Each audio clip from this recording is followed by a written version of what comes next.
Sony just had a pretty big announcement or a business update where they're starting to talk about next gen. They're starting to talk about console plans, what they're looking to do in the future. They were covering the whole gambit basically. They were trying to go through all of their different models and trying to talk to us and make sure that we understood, or at least the business update, that the business understood what they were looking for. It feels like we're in this gap between where we're not getting the games that are pushing the envelope for the console space.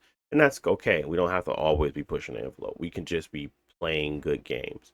And there have been some releases, some things that have come out that people have really, really enjoyed. But then there's other opportunities where, you're starting to see that PlayStation is relinquishing some of that control where some of these games are coming that are don't have to just necessarily play on PS5.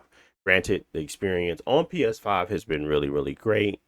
It's just that you don't have to play them on there anymore. So the PlayStation 5 or PlayStation business updates for 2025 was released and had a bunch of information going over about the strategy, what they're going to be doing next, what their focuses lie on, game output, strategy around multi-platform. A lot of good information that was coming out. Just to go into a few of those really quick, they're planning on doing one major single player release yearly, which is kind of going to be Ghost of Yotai this year, but moving on forward, we're going to be trying to get one flagpole, tentpole, they said, title, AAA title, single player driven game in each year, which is great to hear anyway. They're still going to be also focusing on console and beyond. So they're trying to bring in more peripherals, more things like things that you can kind of use outside to complement your PlayStation, which is probably going to be the PlayStation Portal, and then you're probably going to be still looking at getting like a PlayStation handheld, maybe.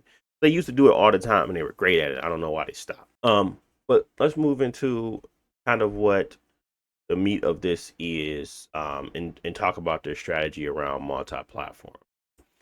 As of now, they are still looking to continue as a platform that only put their game first on their consoles and then hold off for a little bit to put it on PC.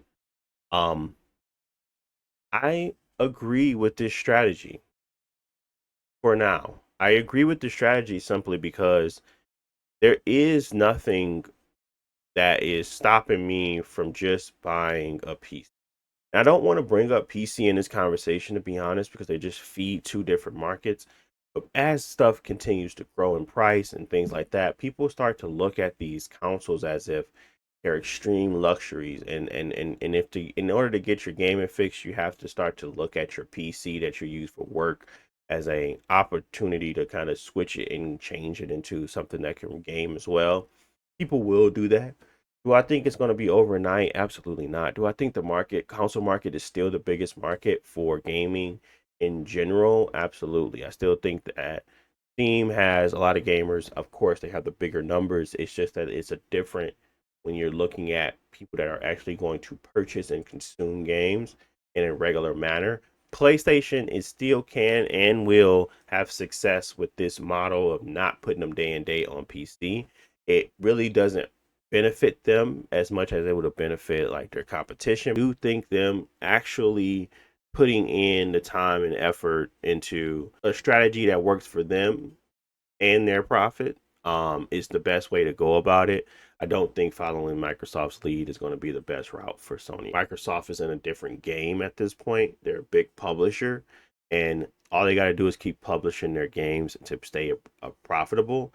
Whereas Sony has to sell hardware that creates the experience that you're looking for that's going to sell those games. So it's totally different to me now. Xbox clearly has pivoted on what they consider a console. I'm okay with the strategy. What I'm not okay with is the output. I think one game a year, single player game, is not enough.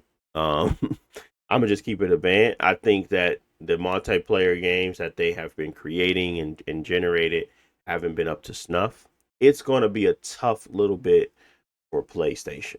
And if you're comfortable playing something else, you probably will wait off on buying a PlayStation at this point. There's a few games coming out. I know that Death Stranding is right around the corner. Then there's going to be Ghost of Yotai. But those aren't console sellers like a Mario Kart World. That's 100% a console seller. To a Death Stranding 2, to a Ghost of Yotai. It's just different, right? This mascot has been with them forever. They do not try to iterate on it too much to the point where it's unrecognizable. Very focused in on that. As we continue to try to force Sony to innovate and change and become bigger, better, and quicker to the market with their games, it just doesn't fit the way they create games. I'm nervous that they haven't ramped up enough, kind of like what Microsoft has done, to meet the output that we need to have when it comes to the PlayStation 5. What is the value of this console? What is it truly giving me? And what is the price point? That value to the price. That value matching that price. I think that's where we're at. It's so expensive to the normal person that they feel like there is lack of justification, even though there might be games out there that actually are good and you could have a great time with. It's just that, what is this truly doing that's so different than my PS4 that would make me want to upgrade or make me want to go jump in head first? It's like there there's signs, but there isn't much that people can say and truly grasp that will make them want to jump. And that's going to get worse.